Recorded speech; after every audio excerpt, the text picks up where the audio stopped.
Hi, this is Chris Foreman from Madness, and you're listening to the Stateside Madness podcast. Hi there, folks out there. I'd like you to meet Tommy McGuire and his combo. Hello, and welcome to the Stateside Madness podcast, the one and only podcast of the official Madness American fan service. I'm Laurie, along with my co-host Polly, here to bring you news, reviews, and deep dives into the nutty sound of the British pop band Madness.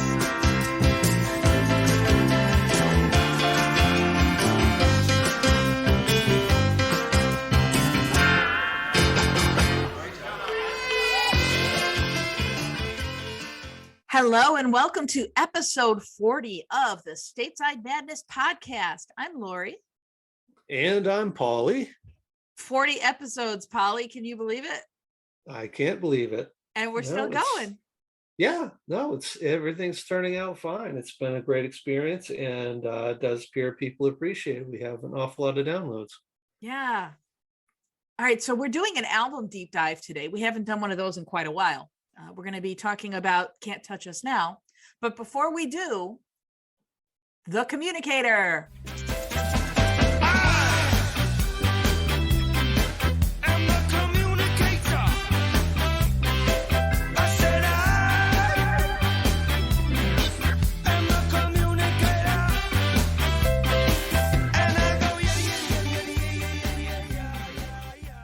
In the communicator this week, we've got news about the vinyl re-releases.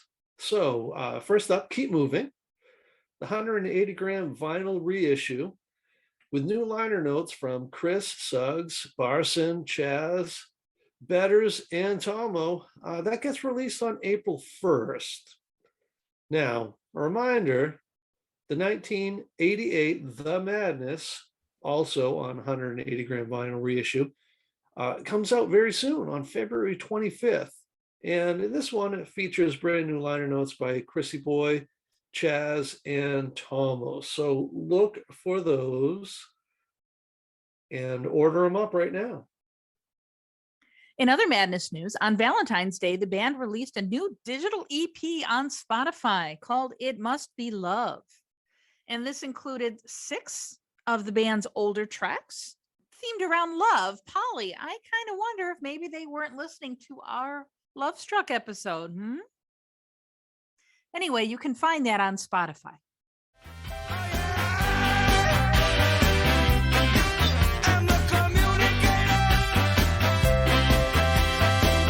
Let me tell you how I feel. I'm scared. Chris, what time is it? Showtime! Okay, so today we're going to be talking about Can't Touch Us Now, which was the band's 2016 album release. It was the band's 11th studio album. It was released on the band's own label, Lucky 7 Records, on October 28th, 2016. This album marked the return of Mark Bedford. So on the previous album, we had Bushers, Graham Bush.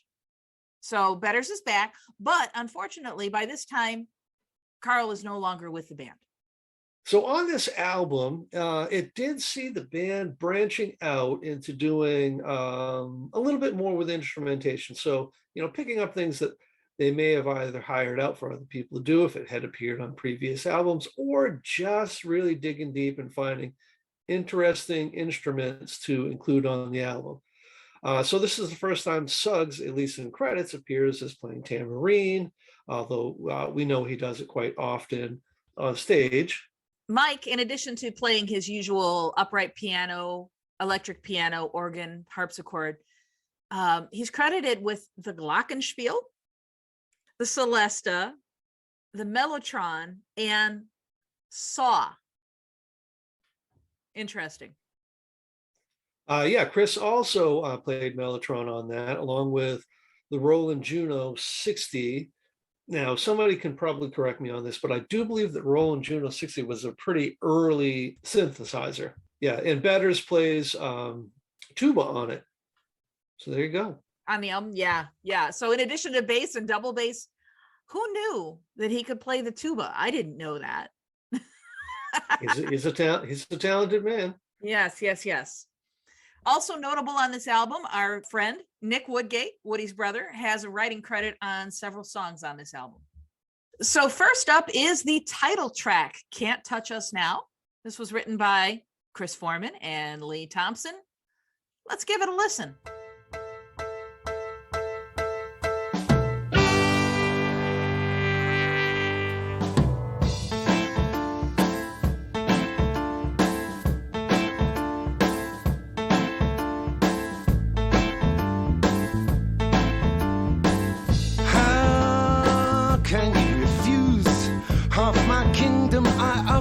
You, and in return, all that I ask is you walk with me.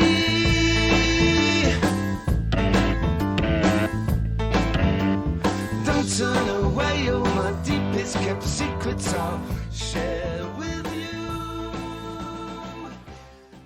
Polly, what do you think of Can't Touch Us Now, the song? I like it. I think it's an interesting song. Not bad for a lead-off track. It's got a bit of a foreboding sort of intro that's a little different for them. The affirming verses that is not uncommon for the guys. A very hooky chorus. I think that's probably the great takeaway from the song. It's interesting, and as we just spoke of, it starts to really highlight the interesting take they're going with different instrumentation. Not the first time they've had strings on a song, but strings do feature fairly prominently in this. I agree with you that it's a good choice to start the album off with, almost defiant, as if they're speaking to their critics, hey, you can't touch us, right? And what is up with the production quality on this song? Woody's drums, they sound like he's beating on a cardboard box. They don't sound crisp like they normally do. I wonder what's up with that. This was the third single off of the album, incidentally. It was released as a single on December 16th, 2016. What's next, Polly? So next would be Good Times. This is one of the songs that you mentioned was written by the Woodgate brothers. Let's take a listen to Good Times.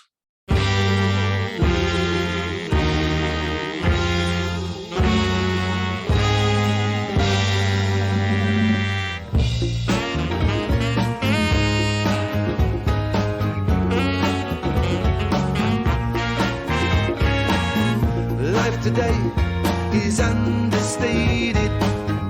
I don't need no complicated. Try living on the bottom rung. You will find it's not so fun. Where did all the good times go? Where did all the good times go? I spent my days. Laurie, I'm here. Good Times or not Good Times? What are your thoughts? It definitely sounds like a Nick Woodgate song. I mean, now that I'm familiar with a lot of his work, I can almost in the back of my mind hear his voice singing it. It's a very distinctive Brothers Woodgate composition. Definitely got a very retro 70s feel to it. The thing that throws me off is the person, whoever's singing backup on the chorus. It's not a voice that I recognize. It's got kind of a 70s soul feel to it, that person, the backup singer. It's a neat song. It's unique. I like it. Polly, you heard me singing it earlier. It just kind of got stuck in my head. But I don't know. It just doesn't feel like a Madness song to me. I don't know. What do you think of Good Times? Well, I guess I can see where they were kind of going with it. The retro styling, by merit of trying to emulate an older style, almost disco-y style, you run headlong into the Good Times song by Chic, and it's kind of like, ouch. I don't know. It doesn't bring the energy that song does. And when you've got a chorus, featuring the words Good Times, I think it needs to be a bit more uplifting. That was a little bit monotone, I felt like the chorus was. So I would like to see a little bit more energy coming out of the song. Altogether, I think it's a fine offering, but there's just a couple of things that don't click. For a song that's called Good Times, it's very regretful, isn't it? Where did all the good times go? Absolutely. Yeah, I get what you're saying. Okay, the third track on the album. This is one that we've played before. It was written by Suggs. It's called Mr. Apples. Let's listen. A well-respected man, woe betide you if you wander from God's plan. Square-shouldered, straight as a die, the righteous truth he never tell you no lies. But when that old sun go down, he's heading off up the wrong side of town. Eyes sparkle in the red light glow, trouser pockets, he's ready to go.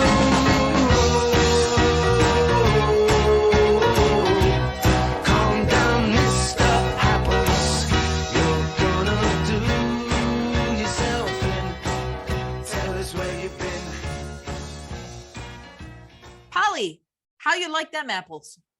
Well, we've reviewed this one before. I do like this song. You know, it's no wonder it was the first single that they released. It's one of the more catchy songs. It's one of the more representative of probably like the bulk of the band's work too in the previous albums. So, you know, it's kind of like Hallmark Madness.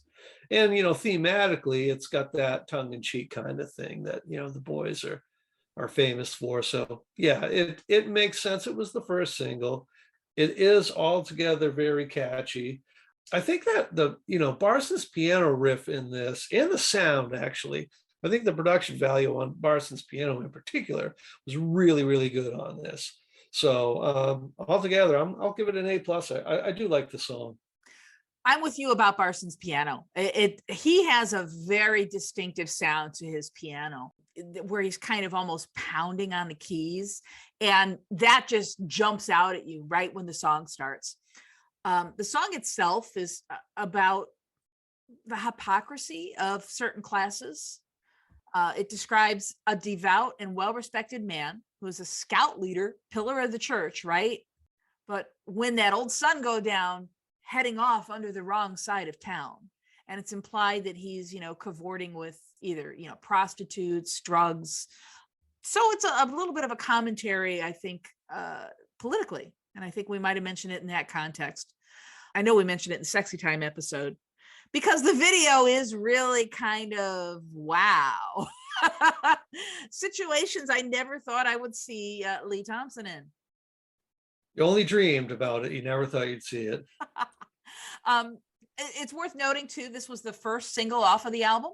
It actually predated the album a little bit. So they released this in advance of the album. So they must have thought that this was a really, really strong song for them to be releasing it before the album to try and build the hype, right? That's right.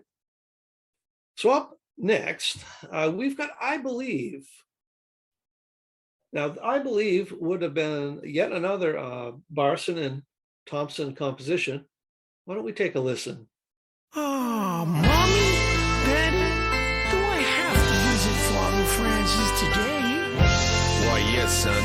You know it's for your own good. Running from the chapel bells in worlds of my own.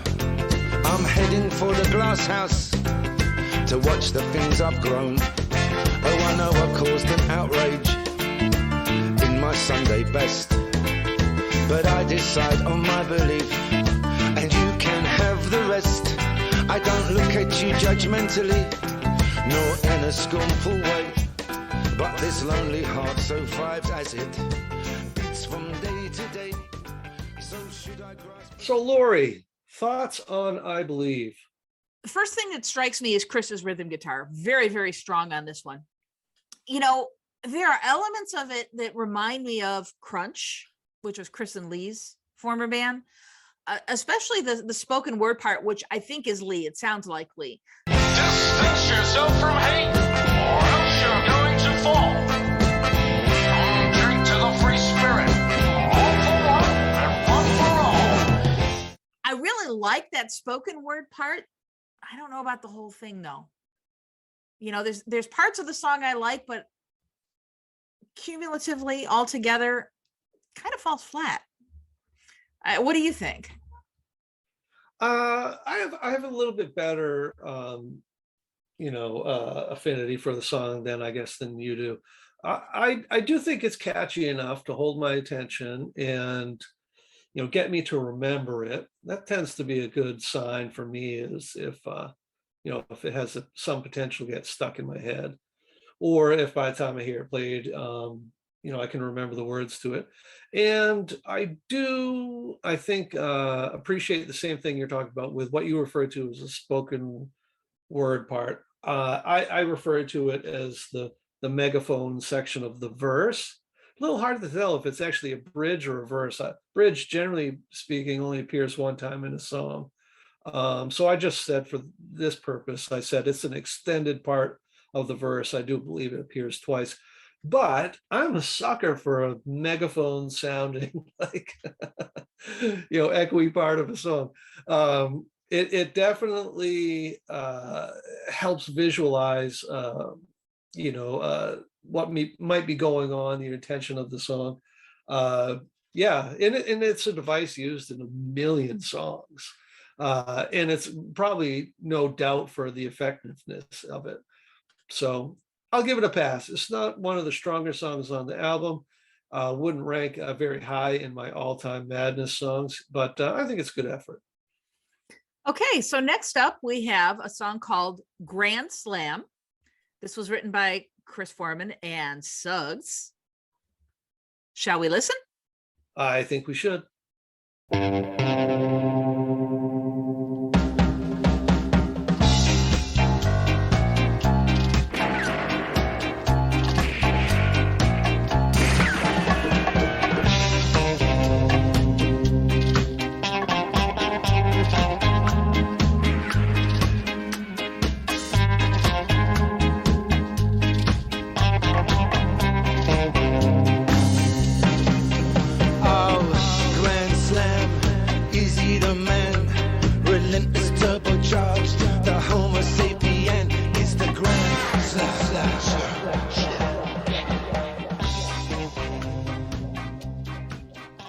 So what do you think of Grand Slam, Polly?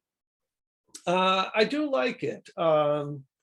It's got the ska beat going on. After since Danger Men, they didn't really, utilize that a lot in their repertoire. So it was kind of good to hear that. I think Chris's guitar, well, actually, for this, so far as the album goes, I think Chris has many songs where his guitar playing is very notable. Definitely more upfront than it tends to be on a lot of stuff. But sounding really, really good. So in this one, it's got both ska beat and it's almost surf sound to it, which I definitely like. I think it's a pretty strong song. I think this is all the elements of it are what makes, it's the best of what Madness does. But whether this is like one of the best of what Madness does, probably not. But I like it. I tend to give it a strong pass. Totally agree with you about Chris's guitar on this album. It really is definitely in the forefront of the mix of a lot of the songs. And that's good. I think that's long overdue. This song in particular, with his guitar, it really reminds me a lot of the instrumental which he wrote, A Town with No Name. That this could almost be A Town with No Name too. I think they really overused the sound effects, the gun sound. Once, maybe twice would have been okay, but I mean, it kind of reminds me of a little kid who gets a sampler for the first time and keeps doing it over and over. Now, interestingly enough, so Grand Slam to us as Americans, we associate that with baseball, but they don't have baseball in the UK. I think for them, I think this might be a tennis term. I'm not certain, but there's actually nothing in the song itself that would imply sports. The lyrics, wham, bam, he is the man, relentless turbocharge, the Homo sapien. The lyrics to me, they're odd. I'm not really feeling it. I think that this would have been stronger as an instrumental. I really do.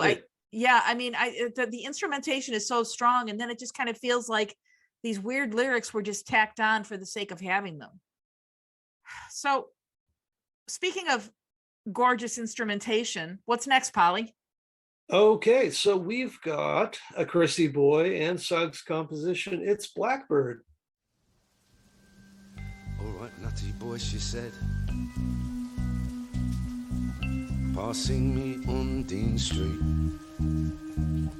She's striding through the puddles on black stilettoed feet.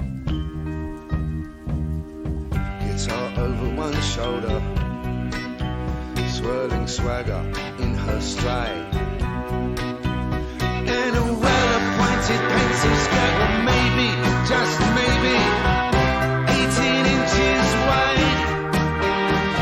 The voice of fallen angels, lost lovers in the night. All right, Laurie. Again, I think the instrumentation on this is just gorgeous. I'd heard a demo version before they put lyrics to it, and yeah, it was absolutely just beautiful. Why don't you talk a little bit about this song, Polly? So this song is essentially a tribute to Amy Winehouse following her death. So the band and Amy share a bit of kinship via Camden Town, via the Dublin Castle. As Amy Winehouse was coming up, she was asked at a certain point, kind of what would be, and I apologize, I could have researched it so I could get the quote exactly right. But, it's stuck in my memory more or less. She was asked, what would be kind of like a highlight of your career, or if you could pick one place to perform at, where would it be? And it was Dublin Castle. Oh, wow. For a girl from Camden Town, performing there really would be quite meaningful to her. Hallowed ground for anybody from that area of London. And I really appreciated when they did this song for her. I am an Amy Winehouse fan. Not necessarily reluctantly, but I was pretty late to get on board. But I started to appreciate her adoration and respect for the two-tone scene, which she has displayed many, many times. So yeah, I started to listen to her stuff. It takes me a lot to get on the bandwagon with somebody who charted so highly and was so out there and ascendant in the mainstream pop.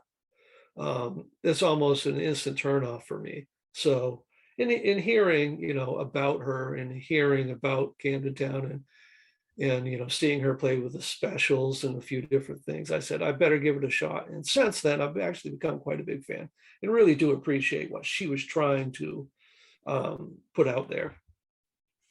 So there you go. I'm a fan of Blackbird because of that reason. I do think that the lyrics are a beautiful tribute to her. I really do. All right, nutty boy, she said, passing me on Dean Street. She's striding through the puddles on black stilettoed feet. And there's another part where he refers to, she winked one deep black mascara eye. And if that isn't just Amy, right? If you ever saw the pictures of her with the winged eyeliner and everything, that just totally describes her. So I think that that's really kind of cool that, they would write a tribute to her in this way. And, as I hearing you speaking and talking about her, I kind of wonder if maybe she is not our generation's Janis Joplin. Well, I don't know. Maybe I would say our generations. Oh, okay. Well, we're old. Speak for yourself. I don't feel old. I don't know. When did I get to be the same age as old people? I don't know. I don't know when that happened. But no, I mean, just very, very powerful voice, made a huge impact burned bright and then gone, like, which to me, it's like Janis Joplin.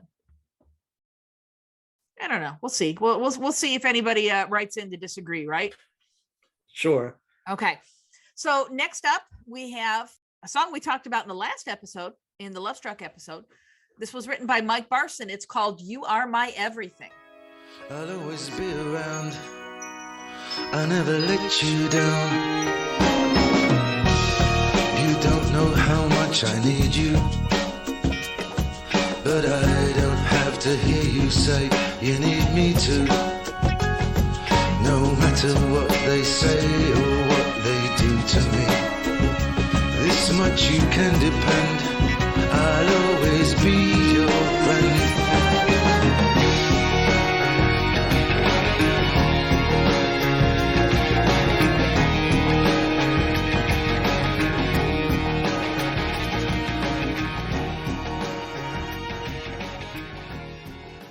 Polly, what do you think of this one? Yeah, well, in my notes, I actually put, didn't we just talk about this? And it's true, we did on the last episode. Yeah, I suppose as anybody who listens regularly knows, the sort of love song ballady things are never really for me. However, this is one of the songs that I did put also in my notes that Chrissy's guitar sounds really good on this one too. So that's my take on You Are My Everything. Polly, I'll agree with you about Chris's guitars on this. They are just soaring in this song. They really take the song to the next level. Well done, Chris. There was a box set of Can't Touch Us Now released, and on one of the discs, they put out a lot of the demo versions of these songs. And there's a demo version of this song with Mike Barson singing. And as I'm listening to it, this is going to draw some criticism. I think I like Mike's version better than this one. I think I like Mike's singing on this on that demo. And so I know Mike has gotten some criticism over the years for his singing, but I think it sounded great. I have heard the Mike Barson version as well. And I do think there's something about the unpolished, nature of his vocal delivery that is pretty endearing, like it was with My Girl. So yeah, I think it adds a little bit to it. And I wouldn't have been unhappy to have that been the version that made it on the album. And speaking of versions on the album, why don't we just move on to another version of Me, another composition by the Woodgate Brothers.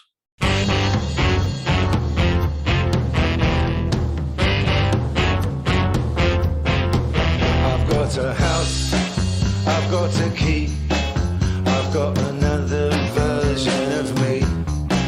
I've got a dog, I've got a cat, I've got my coat, I'll get my hat.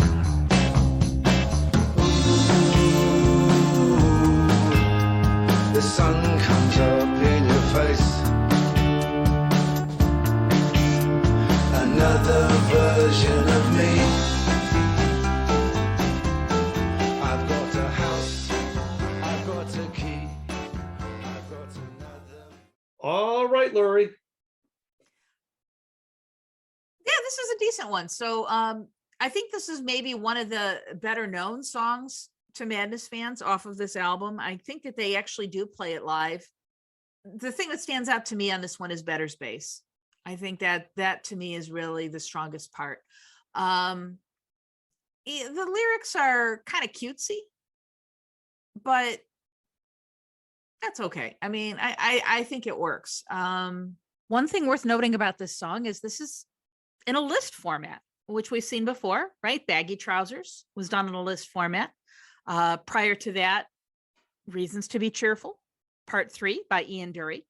So it's a format that is well known and well loved by Madness fans. So it's not a bad song. It's not their best. Yeah. Now we've talked about this in another episode. I can't quite remember which one, but it may have been the Woody episode. And I'm pretty sure I'm on record as saying I really genuinely love this song. And so I may as well say it again. I really genuinely love this song. Yeah, I think it's super, super strong, incredibly hooky. It's a definite earworm. Okay, so next up, speaking of earworms, Mumbo Jumbo. Let's listen.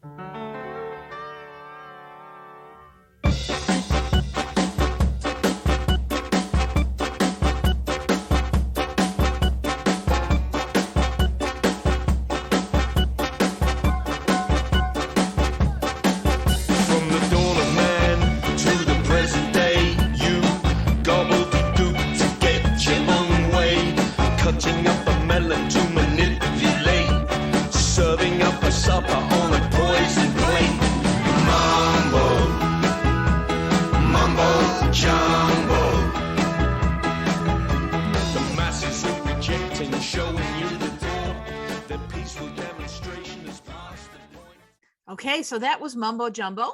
Polly, what are your thoughts? Well, it is, kind of pure Tomo. So that I like. It's another song where they went back to a ska beat. Does not bother me in the least bit. Happy to see them do that. I think it's a really, really strong song. It's to me, it's a highlight of the album, and it would not disappoint me at all to see this played live.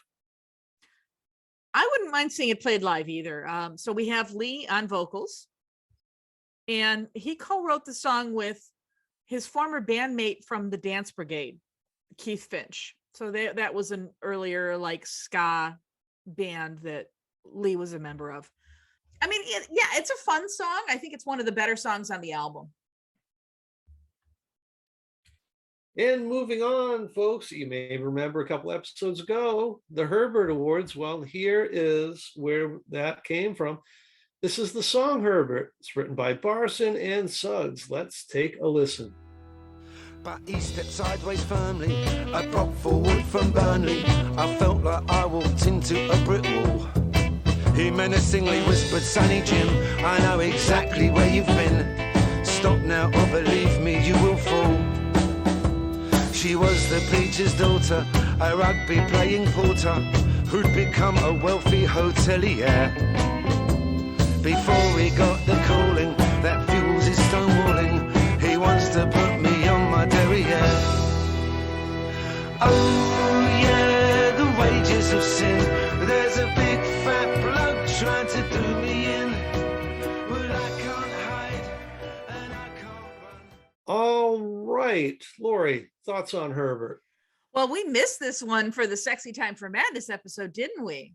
This is when it probably, this one should have been there. My chances getting slimmer, my hopes were getting dimmer. So I grabbed her and took her in the loo. Ew. Charming gentleman. What did you think? I'm not, I don't know. I mean, the song in itself just doesn't grab me. It just, I don't know. It's I thought just a little forgettable. Well, so not one of my favorites. So you and I had talked at one time about what a Herbert is or what a Herbert means. So it's a British slang term. According to lexico.com, an undistinguished or foolish man or youth. I had actually come across the word. I just read Steve Jones's memoir, and he refers to himself and his friends as a bunch of Herberts. It just sounds very strange to my American ears, not for the least of which reason is my great grandfather was named Herbert. So he's probably rolling over in his grave. But no, I agree. This is really not a very strong song for them. So it's unusual that they would choose to make this a single. This was their second single off the album. Unusual choice. Okay, so next up we have yet another Brothers Woodgate composition. Woody and his brother Nick wrote this song. It's called Don't Leave the Past Behind You.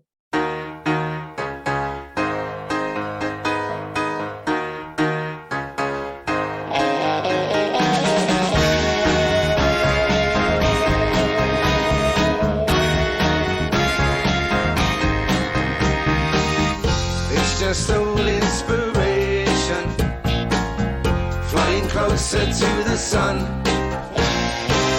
Don't look too closely where you come from, you might just come undone.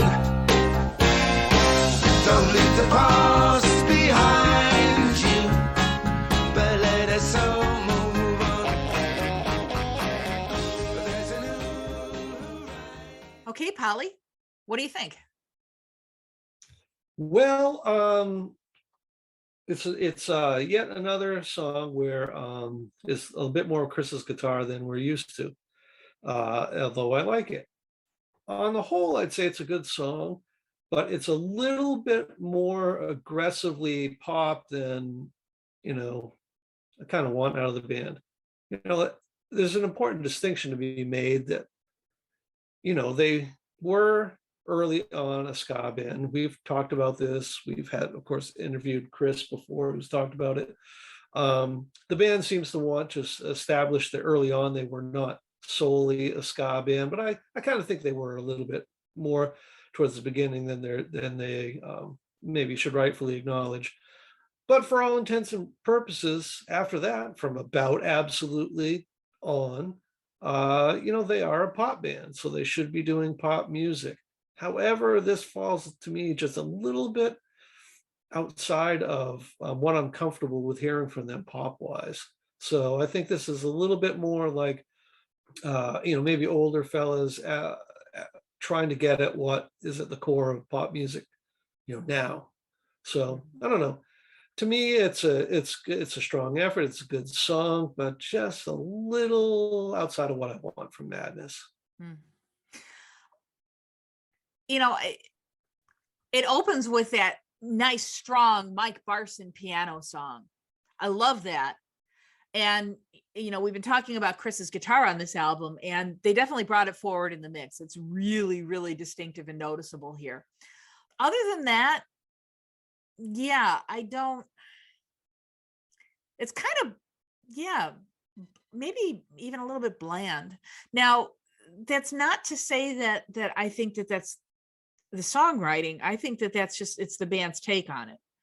I think in other hands, I think this would have been a very strong song, but for whatever reason, I don't know. I'm just not feeling this one.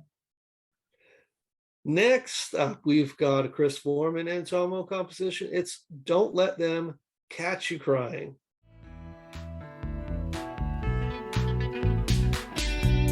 When I'm with you, it's so scary I could die. When I'm with you, I'm so happy I could cry. Just being with you, well, it sets the world alight. There's no illusion, there's no confusion, just a roller coaster ride.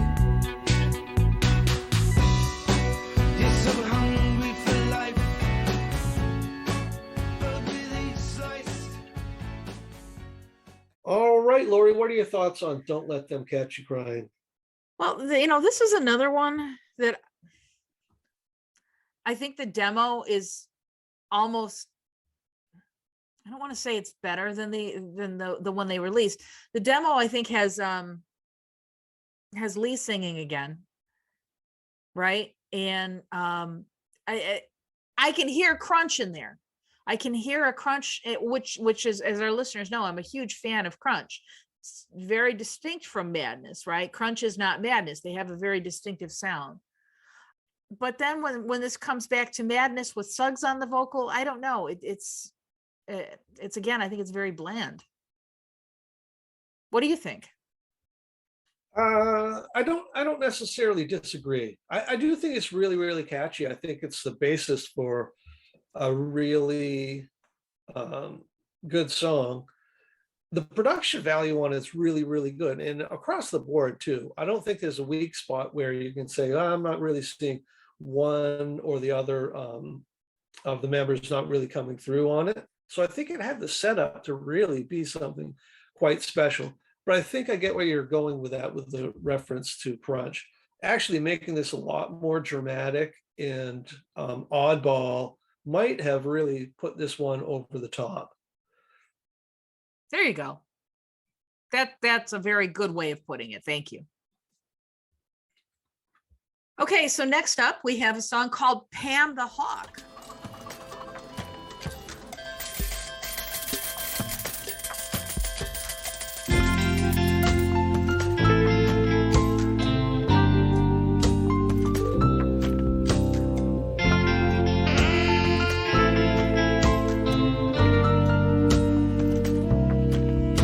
She walked the streets of Soho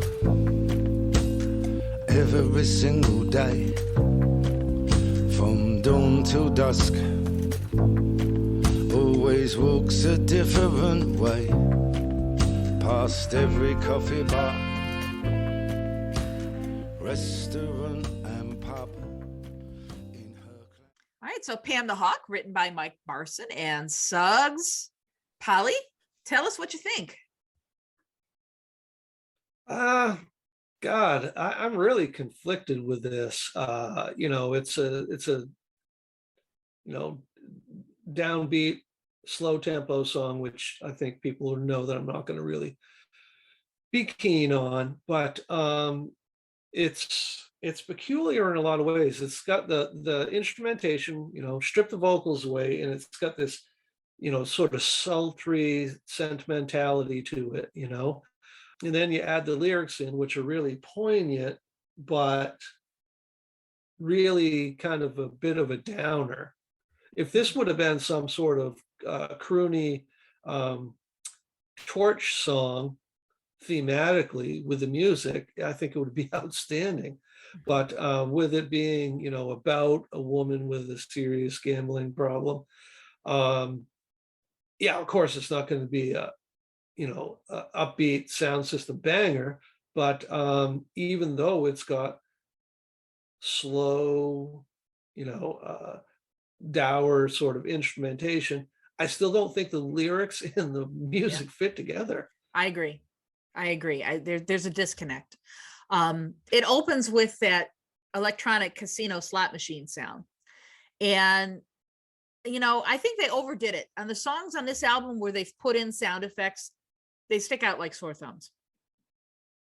But, I got to thinking about this. Maybe not most, but many of the songs on this album are about a person, right? We have Blackbird, that's about Amy Winehouse. We have Herbert. We have Mr. Apples. We have Pam the Hawk. And Polly, in American literature, in high school, when you took American literature, did you ever have to read the Spoon River anthology?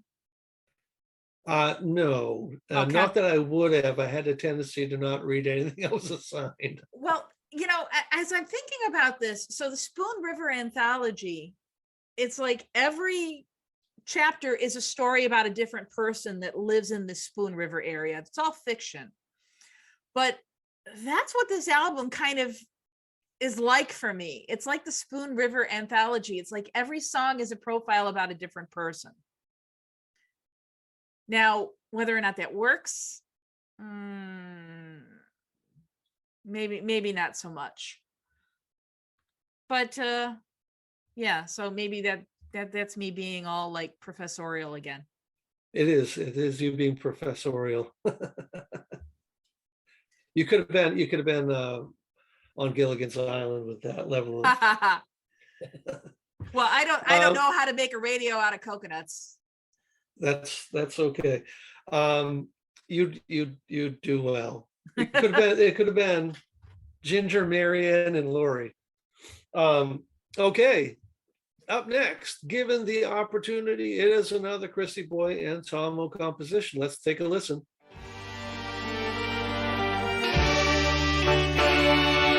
Can you remember the first time old temptation took a hold of you? You gazed and gazed into the mirror hanging from the bathroom wall, and there decided just exactly where it was you were going to. opportunity, you'd strip me bare. Given the opportunity, you take me. I have nothing. All right, Laurie, given the opportunity. Well, it's a very bland ska song, isn't it? I listened to it again right before we started recording because, you know, even though I've listened to this album 3 times in the past week, I couldn't for the life of me remember this song.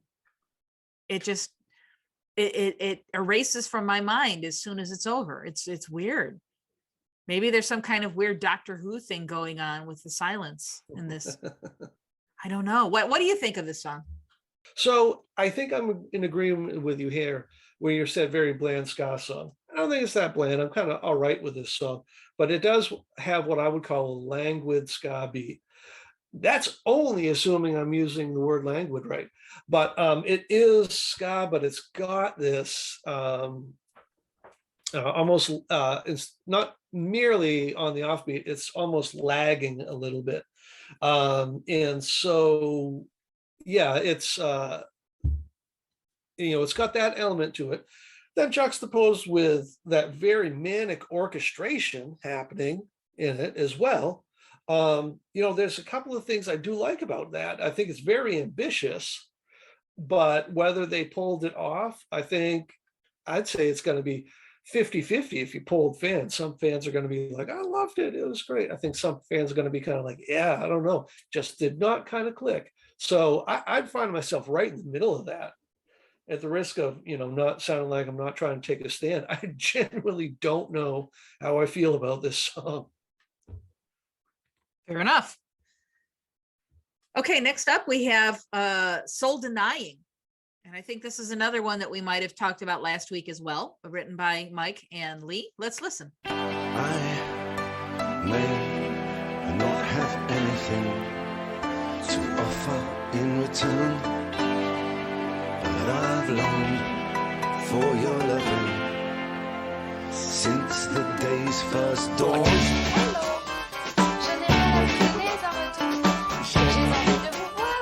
Since the day's first dawn.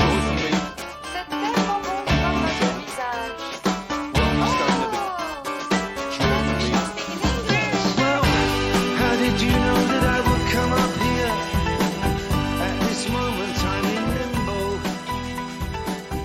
Oh, so good to see your face. Okay, Polly, tell us about Soul Denying. What do you think? Looking at my notes, the only thing I wrote down was, yeah, not my thing.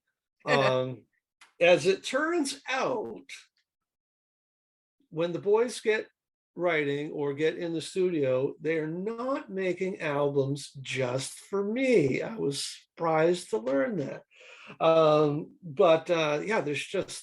There's nothing I'm going to latch on with a song like this. There's just nothing for Polly. I'm hopeful other people like it, but not for me. Well, I like it more than you do, because I think that there's some very strong meaning in the lyrics. I think we talked about this last episode. Did you ever get to marry that man next door? Again, this is one that I think has a lot of potential, but it's missing something. There's something that needs to take this up to a higher level, and I'm not sure what that is. All the components are there. All the components are there for a good song, but for some reason it just doesn't come together right. But lyrically, I think it's very strong. Okay, you're up next. And the last track we're going to talk about today, it's a Barson and Thompson composition. It's Whistle in the Dark.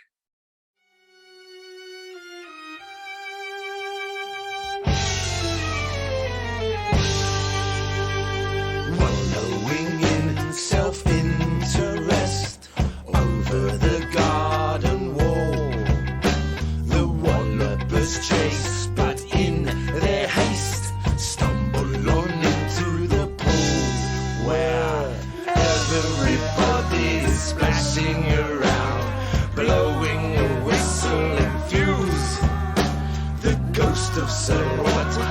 bombastically quivers, covertness the cover we choose, clambering over the roof. All right, Laurie. Whistle in the dark. Oh, well, Madness has really done that circusy theme to death, haven't they? I mean, it was really kind of cool and unique when they did House of Fun back in '82. Then they kind of dragged it out a little bit. I mean, we had Circus Freaks in 2012 and now this, and it's almost starting to become gimmicky for them. And I'm not a fan of this one. How about you? Yeah, I'm not a fan of it either. We talked about when we were reviewing The Liberty of Norton Folgate. I believe I mentioned the ambitiousness of a song like Liberty of Norton Folgate. And when you do a song that's inherent on such being ambitious thematically and sort of in a sensory sort of capacity, when you're doing something that ambitious, you got to stick the landing. And I think that's kind of what they were attempting to do a little bit here, but yes, relying very, very heavily on the circus sort of theme thing. And they didn't do it. It kind of falls apart a bit. Some people loved watching Evel Knievel because they knew he was going to crash. Some people hated watching Evel Knievel because if he didn't stick the landing, it was a horrible thing. So that's kind of where I am. I'm in the latter. I'm like, oh my God, it didn't work, And not to mention that, I'm pretty sure it's the melody is the Teddy Bear's Picnic. I'm gonna have to go back and listen to that We're one. pretty close. At least it's got elements of it. Huh. I don't think I know the Teddy Bear's Picnic. I know the Ladybug's Picnic. What? Yeah, I'll have to look that one up. Okay, well, do you do that? More extra credit for you, Laurie. Oh, goody. Well, that's the end of the album. Before I ask you your favorite track, Polly, any closing thoughts on the album?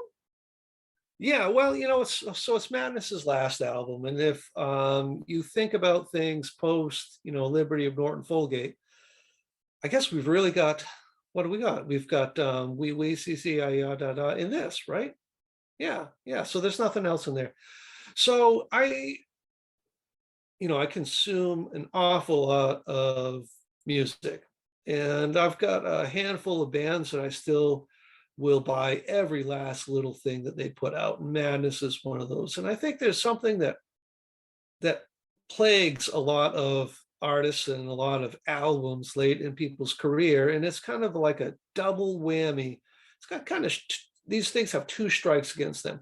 There's one from the artist's perspective where artists can struggle too hard late in their career to sort of, find that magic. I'm not saying that that's what happened here. I'll leave that for our listeners to determine.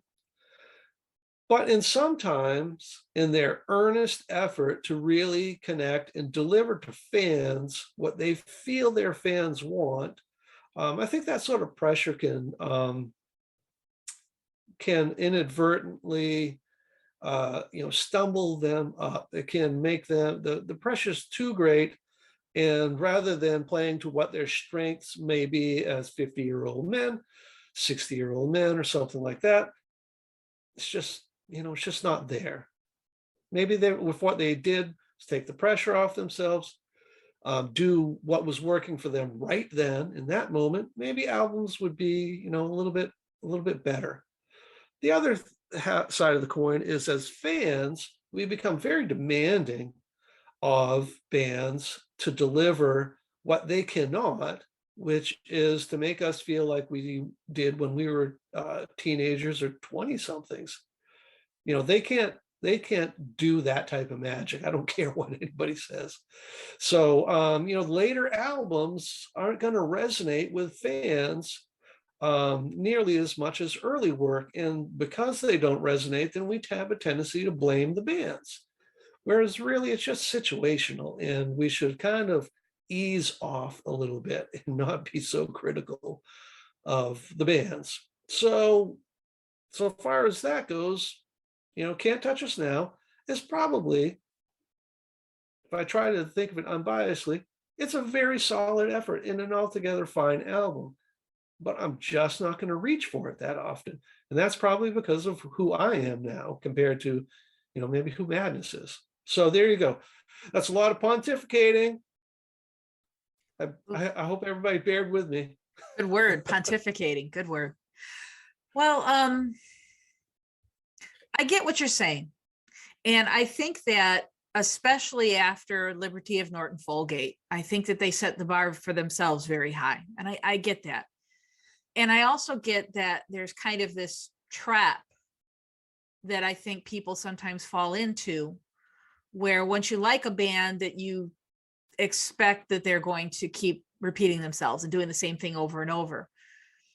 I don't know that it's necessarily true that people are just not going to like, their newer stuff. Not that that's what you were saying, but, other bands that have been around as long as Madness are still putting out albums, and some of them are putting out some really great albums. I wish I could say that this was one of them. There's a couple issues with it. Number one, I think there's some issues with the production quality. There's a few songs on here where Woody's drums sound terrible. Sounds like he's banging on a cardboard box. So I think there's some production issues. But more than that, and I remember when this first came out, and I kind of blogged my original thoughts about this back in 2016, it didn't sound finished to me. It sounds like, I guess, to me, it sounds like demos. And I don't mean any offense by saying that. It doesn't really sound complete, especially to me, I think, the vocals. And now as I'm thinking about it, and I'm trying to think, well, what exactly is missing? I think it's missing that richness that Carl brought to the band, especially the way that he and Suggs could harmonize together. Those two singing together, with Carl on the backup, it was just so rich and so, I don't know, it had an oomph to it. You know what I mean? And here it's missing. So that's not to say that I think that the band is doomed without him, because band members have come and gone. But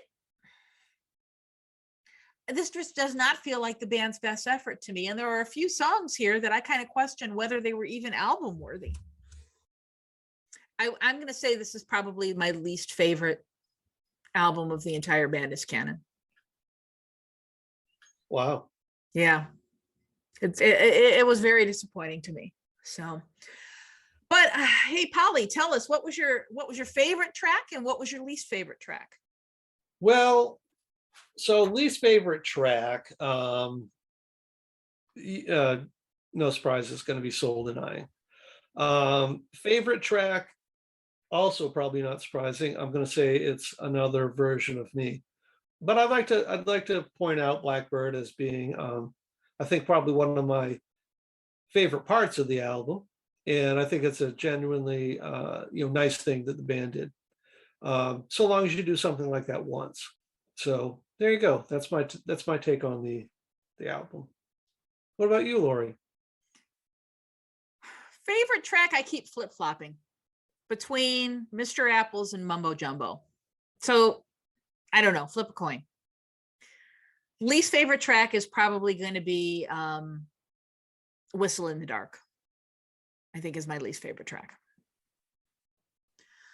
All right, so our closing song today is going to be, it was a one-off song that the band released in December 2014 as a free online download.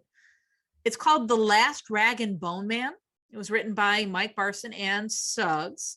Now, I actually had to look it up. I'm not familiar with the term rag and bone man, but a rag and bone man was somebody who would basically go door to door and collect like old scraps of like clothing and stuff that would be recycled into rags. And that's how the person would make their living. So on that note, goodbye from me. And that's a goodbye for me. Go get a beer, Stateside Madness.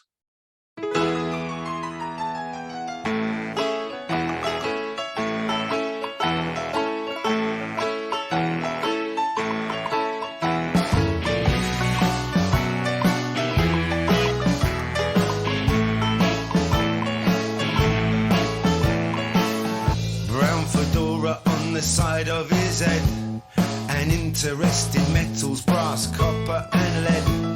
Colombian cigar, always on the go. He scours the streets, high and low, pushing that cart sometimes 15 mile a day, round Kentish town, up Highgate Way. Whoa, whoa, he calls, ringing an old school bell, but the words he's shouting nobody can tell. Lucky his terrier, like a figurehead, up the front of the car, red hanky round her head, as Alf sells his ship of precious goods, up hill and dale, through your neighbourhood. Well, anything unwanted, almost anything will do, but if it's a nice piece, you might get a cigar too. Whoa, whoa, ding, ding, he's coming up the road, the cart loaded with everything from chairs to an old commode. A nice bit of spoke.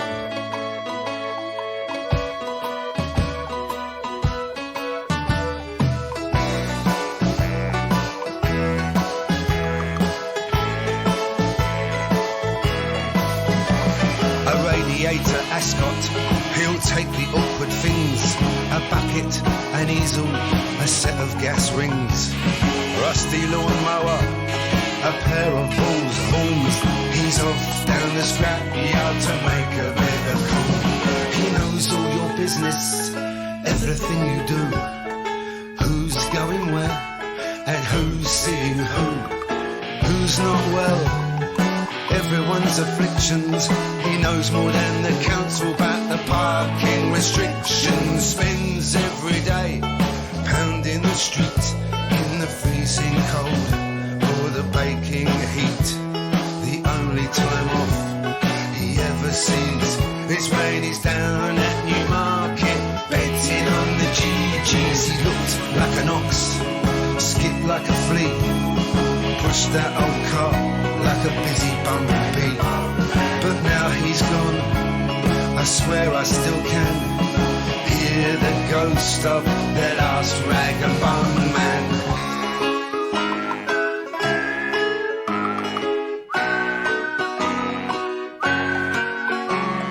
Now he's gone, I swear I still can hear the ghost of the last rag and bone man.